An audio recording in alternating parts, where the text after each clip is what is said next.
first live drive that you guys will probably ever see me do. Before you ask, I am not letting the chat be shown for obvious reasons, and if I am, and bear in mind, I am not going to be looking at this phone, and if anything happens during the stream, like it goes dead or something, I will not and am not to be doing it while this thing is in motion. If you have anything to say to me, say it once I have arrived in one piece in Tacoma, because I'm going to have to deal with game day traffic today. Get that out of the way.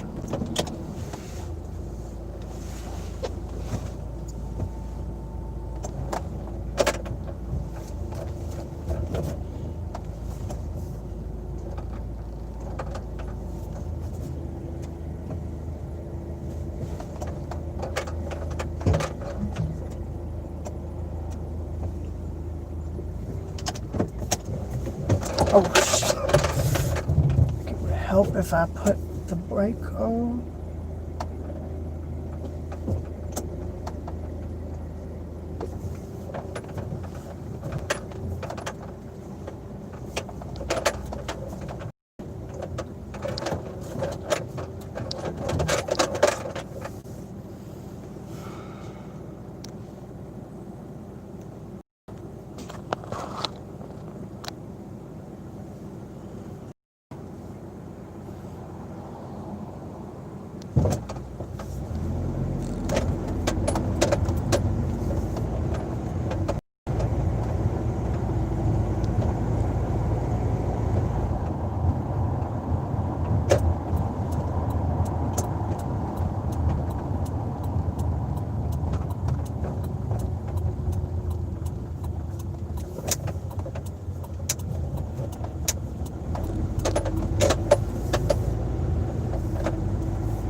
Even though the speed limit on this road is 30. Of course, I and a few other people I know on this road have walked it, so yeah, don't do that sort of stuff.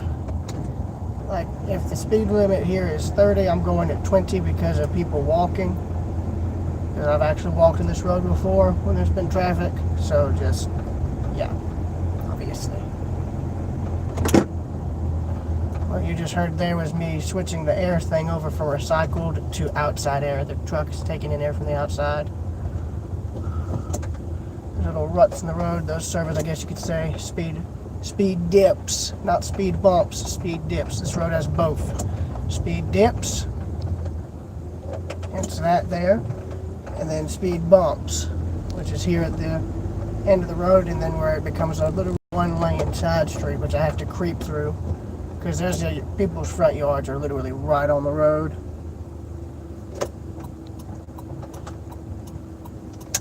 I creep through here because of that, because the family living on this road has a small child and a dog that play out in the road a lot, so I want to creep. And just try and give them as much of a berth as I can get without running into stuff. Of course, they're not out today, so thank goodness for that. I don't want them to... I don't want to cause any problems with that.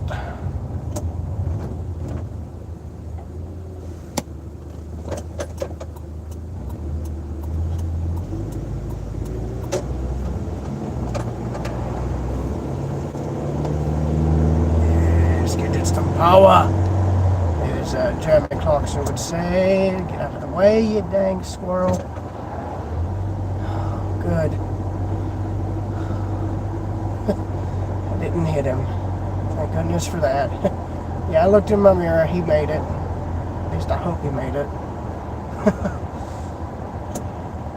Main things I don't want to hit: people and animals. And other vehicles. That's the last thing I want to hit, because there's nothing but trouble with that. Let's see here.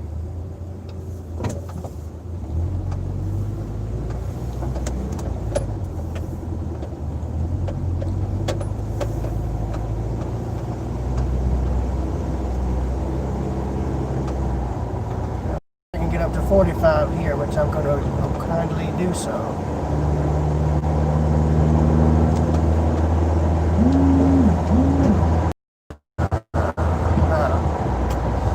That's a problem.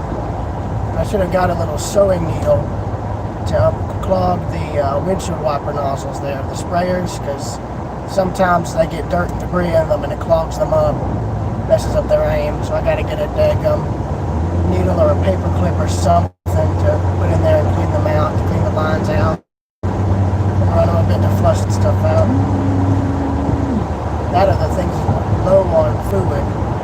Like, the thing was actually out of windshield wiper fluid, so like last time I was with my grandmother, the reservoir for the windshield wiper fluid was near empty, so I think what has happened now is it's out of water. Yeah, Ellen, my grandmother, Ellaby, she made me put water in the windshield wiper reservoir. I don't exactly, so that doesn't exactly clean the windshield. I think that's a temporary fix. It's not as well as it did, but it worked decently. I think this time I might park across the track. And I have to walk across the tracks at the crossing.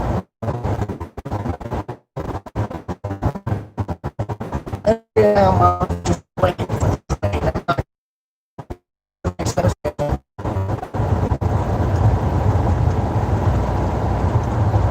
Slow down a bit. So just be prepared for that. Also, what I did there is I switched the air back to the recycled air, so I had to slow down for that so I wouldn't lose control, and I turned the headlights on. Main rule of driving: if your car has an analog headlight switch, always be sure to have them on when you're driving, but when you're done driving, always check to be sure that you turned them off. Battery. Always switch them off when you're done driving. And I mean when you're done driving anywhere. Like if you're parking somewhere, turn them off. If you get back home, turn them off. You'll know when they're on. You'll know. Especially when it gets darker.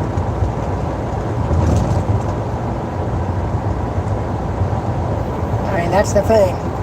Even though I passed my driver's test, even though I was still unsure, I still wanted to drive solo, hence my first stamp. I mean, that's how I know. Just letting you know.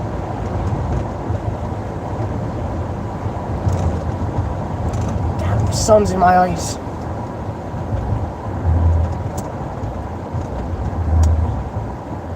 I remember the field on the left that's now a solar farm was still a fertile farm field for many years, and they came in and built that solar farm recently. Main rule for a four-way intersection: if you get here first, you go first. And if there's someone else here before you, they go first, and so on and so forth. Hello, officer, how you doing?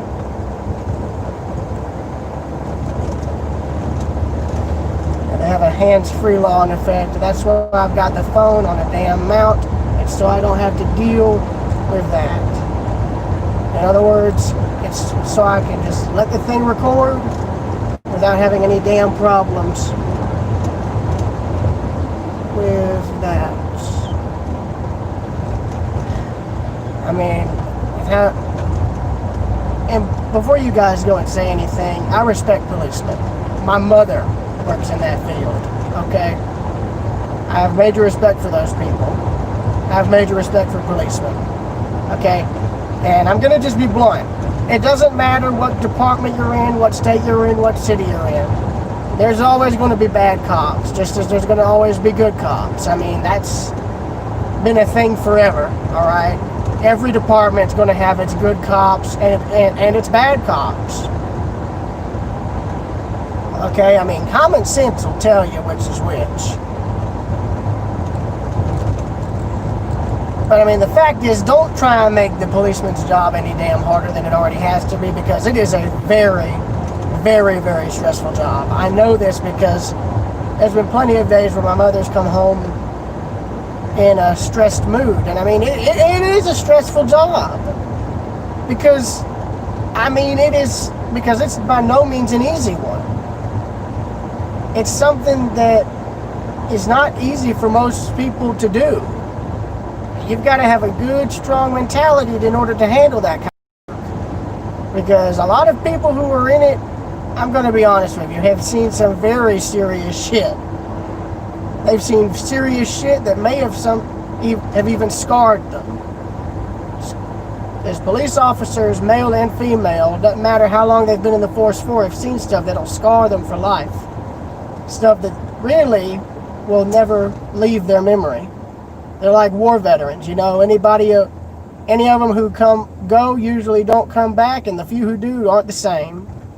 They're not the same as when they left. And that's from my stepdad, okay, because he had a grandfather who served in World War II. Okay, and he's one of the few guys who came back and didn't have any damn problems with him, but he knew a lot of guys who came back, and they weren't the same people that he knew from before World War II. They weren't the same guys that came back, that left.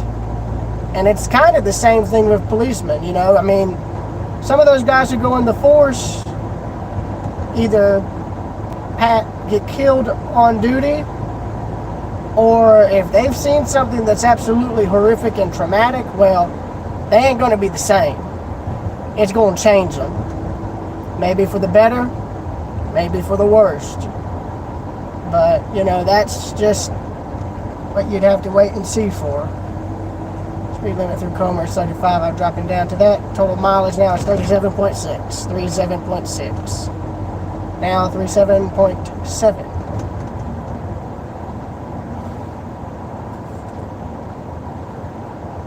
Coming down further to 30 because of there's a light here, which as you can see is now turning to red, which I'm now going to slow down for and stop at. I'm trying to apply as much pressure as I can to the brake to where it gives me a chance to stop, to where I don't have to creep up. So how you doing? Alright, seeing as this is now green, I'm going to proceed through. Buddy. Of course, that person there just pulled out in front of me. You guys saw him, but, you know, I'm not going to of any mind. Alright. Yeah, there we go. Go creep through here.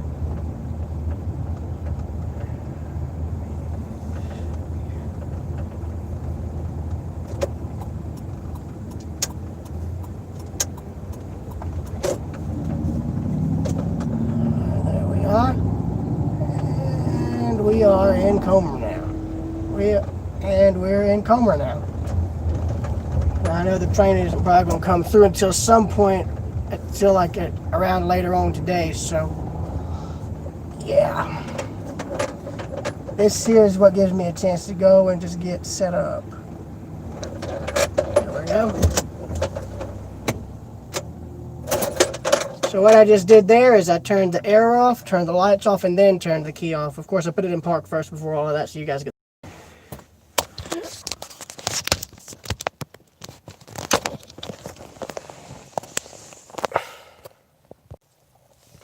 So, yeah, we are in, and that is where this stream will end. Only time I'll go live again is if the train shows up. All right, see y'all later.